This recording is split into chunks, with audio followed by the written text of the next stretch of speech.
নিজেকে বাঁচাতে রুটিকে খুন করলো রূপা, খুনের দায় নিল দীপা। হ্যাঁ বন্ধুরা, আমরা এমনটাই দেখতে পাবো অনুরাগের ছোঁয়া ধারাবাহিকের আগামী পর্বগুলোতে। কুন্তলা ও রুটিকে আচ্ছা করে শাস্তা করে রূপা, আর রুটির কুনজর পড়ে রূপার উপর।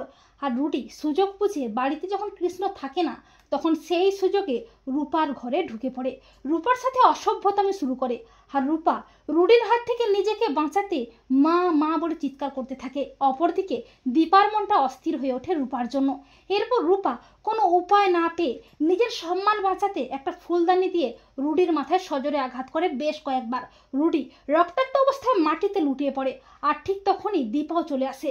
রূপা কাঁদতে কাঁদতে বলে, মা মা আমি রুডিকে মেরে ফেললাম, রুডিকে খুন করে ফেললাম। তখন দীপা সেই ফুলদানিটা হাতে নিয়ে বলে, মা আছে, মা কিচ্ছু হতে দেবে না, তুই খুন করিসনি। এরপর সবাই চলে আসে। রুডিকে এভাবে দেখে সবাই চমকে ওঠে। কুন্তলা বলে, দীপা আপনি রুটিকে মেরে ফেললেন? এরপর পুলিশ আসে, পুলিশ দীপাকে অ্যারেস্ট করে রুটিকে খুনের দায়। সূর্য বলে, আমি জানি দীপা খুন করেনি। তো বন্ধুরা, তোমাদের কি মনে হয় সূর্য কি পারবে মিথ্যে অভিযোগ থেকে দীপাকে মুক্ত করতে?